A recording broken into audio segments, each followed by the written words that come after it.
Good evening, mighty mums. I thought I'd come today live and do a daily revelation towards the end of this March agenda. I've really loved seeing people's results, seeing people's engagement.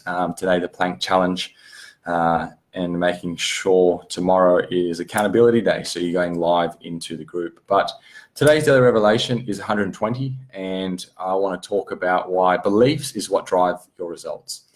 And look, I've been doing this for the last 6 years, and programs have changed over the past, but ultimately why I see someone that is successful in a program or successful in things that I give them is their beliefs.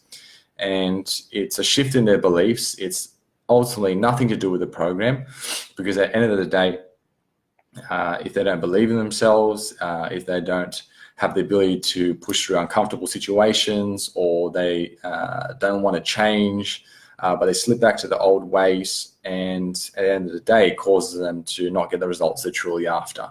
So I've seen it. I've given the same program to two different people, and one is successful and one isn't. So it's just proven to me that it's nothing to do with the program. It's ultimately to do, hey Steph, is to do with the person's beliefs and the beliefs in themselves, the belief to push through and to ultimately understand why they started the program and what is the goal they're looking to achieve. Understand that they're going to go through tough times, and to manage their expectations, that if they can truly believe in themselves, regardless of what happens throughout the situation, that they'll ultimately get to the goal they're after.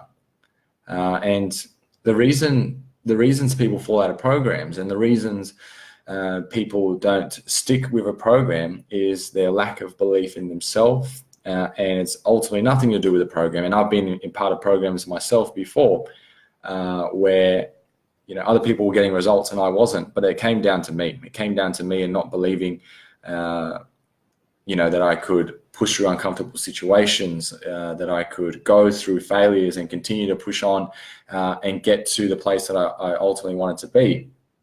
So my encouragement to you mums is, what is your belief right now? And your beliefs also correlates to your language that you use.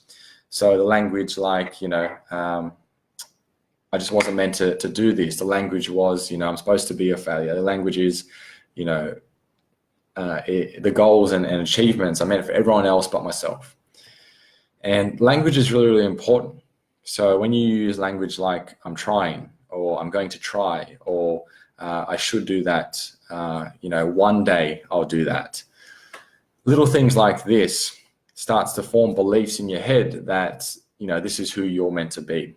So it's really important. I want you to pull yourself up on that language when you start using words like that, and start talking as if you were that person already. So what is that person that you want to become, whether it's 15 kilos, 20 kilos lighter, that confident person? What does that person do that I don't do right now? Okay, that person at 20 kilos lighter is acting like this, okay, is more confident, doesn't care what other people think about them. Goes out with their friends when, you truly want to go out, or is lacking confidence but still does that activity that they want to do. Because a lot of people think when I get that, when I lose that weight, then I'll be happy. And it's an external thing that ultimately is trying to fulfill a need that the beliefs have to change ultimately. It's not that external thing of losing weight or having more money or getting that nice car or fitting into that clothing. Yes, those things help. But if you think that tangible thing is going to fix you not being happy, you not ultimately getting the results you're after, you're wrong. Because that external thing will only fulfill you for a little bit. But what happens when that external thing is no longer trendy? That external thing is no longer fulfilling you. Because I can honestly say the thing that's only going to fulfill you is a belief in yourself. And what's a fulfilling life? What is success to me? Is an inner peace within yourself. Is an inner peace knowing that you don't have to have money, that you don't have to have a career, that you don't have to wear nice clothes, that ultimately that you can have the belief in yourself that I am happy with who I am.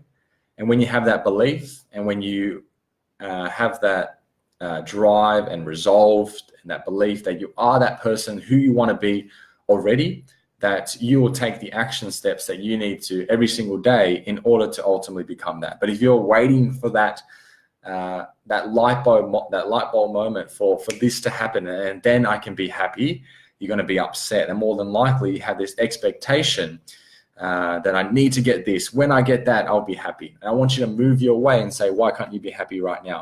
Why can't you change your beliefs right now?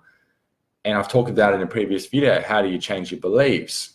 And it's about taking small little steps. When you're thinking you can't run, okay, can you run 1 meter? Great. Now you're starting to change your beliefs. Okay, maybe I can do 2 meters. And understanding that failure is going to happen along the way. And a lot of ladies have come in this program expecting perfectionism, expecting that, you know, if I'm supposed to go in this program, I'm supposed to eat perfectly, and if I have chocolate, if I have alcohol, then I'm a bad person. And I want you to change from this mindset and understand that this journey is a long journey. But if you go in the mindset that you need to be perfect, that you need to do all your workouts, that you know, if you missed a week of training, if you don't engage with the group, that you're a bad person. No, this group's not like that. It's not how I intended for this group to be. I intended for this group to be a place of progression, be a place of openness, and a place where you can stuff up, you can fail, and it's how quick you can get back on track. It doesn't matter if it's been a month and you haven't done anything. How quickly can you get back on track? But if you get caught up in you're a bad person and you know, I've always been like this is my pattern and I can't seem to get out of it, it's a decision away from you going, yes, I understand it's been a month and I haven't done anything. I've, you know, the kids have been screaming, they've been off track, they've done things that are out of my control. Okay, but what can I do this week to get me back on track? Great. Okay, I can't do that tomorrow. I can't do that, but hey, I can focus on this. And it's that one thing that you're focusing on. But that one thing usually will build momentum. Well, that momentum builds belief, and belief in yourself that you can go through tough times. You can still work out. You can still eat well during those tough times. But a lot of people think hard season, give up. Hard season, give up. And that's why many people never succeed in this health and fitness journey, because they can't deal with the setbacks that are going to happen. They're going to happen in life. But you have this group of mums, you have me to reach out to, but we feel if we reach out that it's a sign of weakness. No, it's not. It's actually you being vulnerable in that moment. You're going to get support, but most of all, you're keeping yourself accountable to go, okay, yes, I've had my pity party. I've had me being open and vulnerable and realizing, yes, I was weak in that moment, but hey, what can I do today? What can I do today that's going to change that? Or I can continue to let life happen to me and pull me different directions, and ultimately years after year is you end up in the same position because you weren't willing to change your beliefs. So ladies, change your beliefs and you're going to change your result. It's nothing to do with the program. I've had people in my program that have lost 20 kilos. I've got people after 7 days give up. And it's nothing to do with the program. It's ultimately to do with your beliefs in your ability to change, your ability to do all that you can do to get the result that you're after. But like I said, if you're looking for that external thing, that external result to make you happy, I'm going to tell you right now, you're going to be upset. So look internally, what can I change? And start with today. Don't wait for all the stars to align for things to be perfect. Start, what can I do today? Okay, I'm injured, I'm this, I'm that. Okay, I can't do that. Okay, great, that's okay. And I can accept that, but I can do this. I can do MyFitnessPal. Great, I'm going to do that. I'm going to focus on that. Doing something is always better than nothing, and guarantee you can always do something, regardless of how tired, of how demotivated you are, how stressed and overwhelmed, lack of sleep, you can still do something. So I hope this is okay, ladies. I'm coming with a bit of tough love, okay, because I see a trend. I see a trend within mums when life happens to them. They let it happen to them and they go, I'll wait till my kid grows up, or I'll wait till that perfect times, then I'll look after myself. No, you build that right now. It's an internal belief. And this is not something that can't be done, because I've seen it in mums that have been super busy with 5 kids, single mums with 2 kids, doing 3 jobs and still manage to do it. It's a change in your belief, your internal operating system, and then the external results will come. Thanks, ladies. Hey, Jill, watch this video again, because I think it's really important for where you're at. And if you come across this, you know exactly how to deal with it.